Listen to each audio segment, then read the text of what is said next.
Well, this is some fancy place you got here. Yes, this is Valhalla.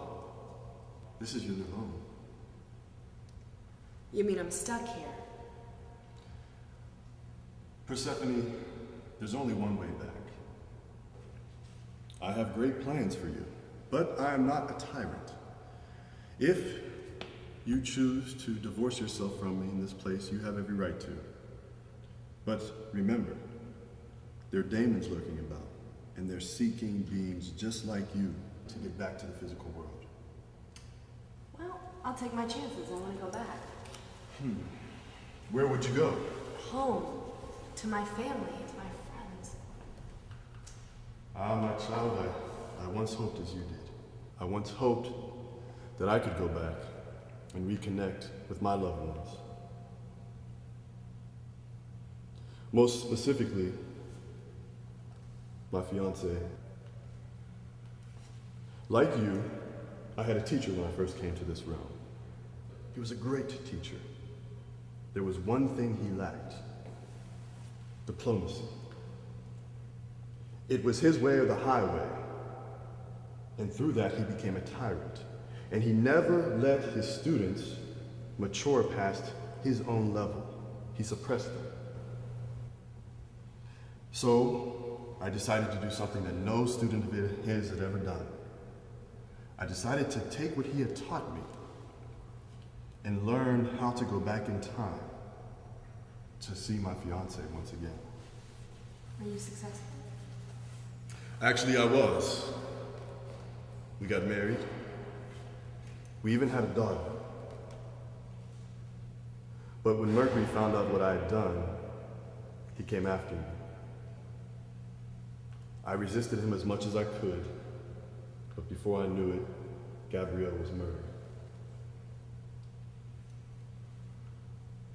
You're not saying that it was your fault. No, I'm saying I was deceived. I'm saying Mercury's teachings were inaccurate.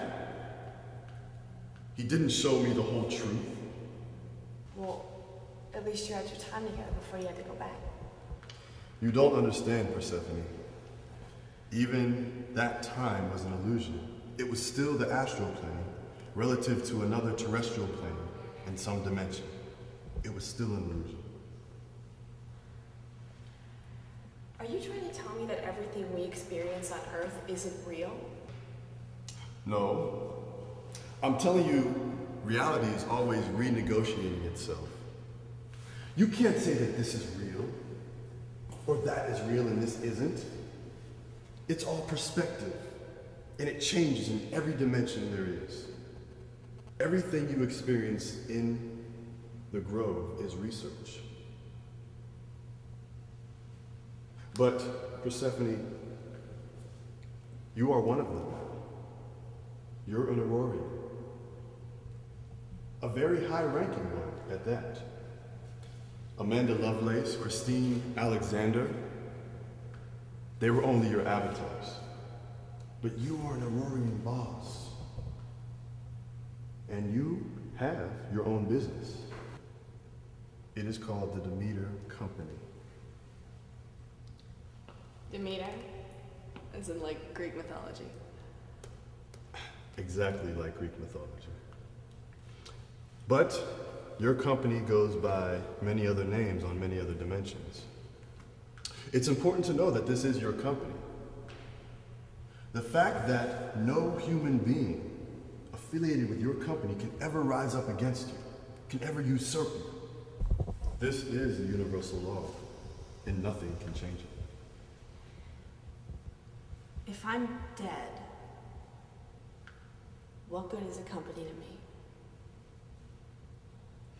You see, there within lies the deception. Because you were never dead. Nothing with consciousness ever dies. Does an idea have a heartbeat? Does an idea ever stop breathing? No, it just is. As long as there are beings to accept it and to put it out. It just is. Now, for your company, let's think about this. This is very important. In time, this space will grow old to you. You'll get bored with these walls like prison bars. And you'll long to have the things you once did. The unknown, you'll be curious for it. And so you'll desire the things of hunger and thirst, and maybe the love of a man.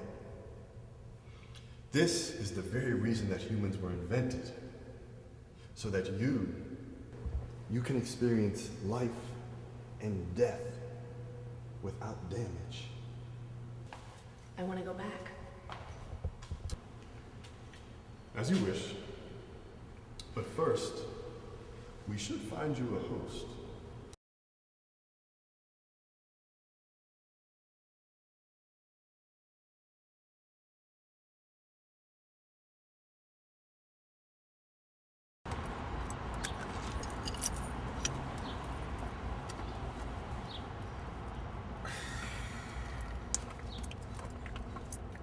Amanda. Yes, hon. Amanda, I don't think I could do this. What are you talking about? Do what? What do you mean what am I talking about? You know what I'm talking about. This. I don't think I could do this anymore. I don't know what you're talking about. See? That's what I'm talking about. Amanda, me and Steven are friends. And what does that mean? I'm your boo.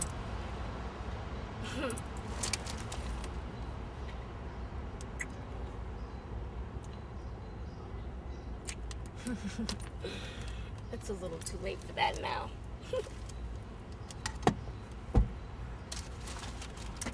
I've got to go. Toodles.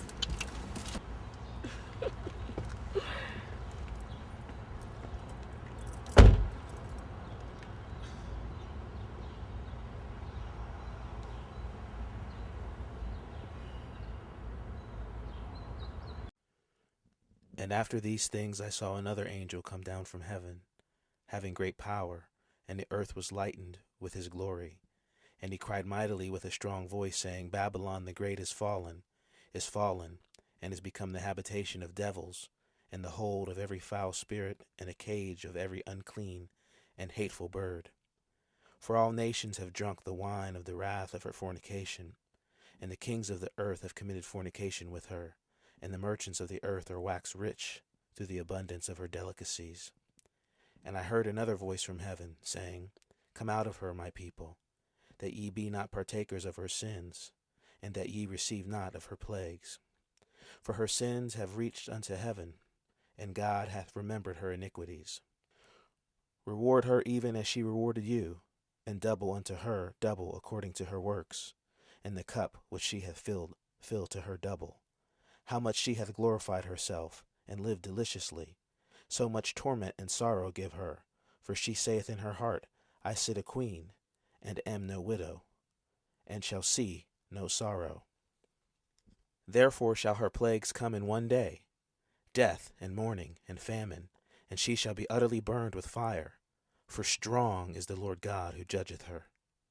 And the kings of the earth, who have committed fornication, and lived deliciously with her, shall bewail her, and lament for her, when they see the smoke of her burning, standing afar off for the fear of her torment, saying, Alas, alas, the great city Babylon, that mighty city, for in 1 hour is thy judgment come.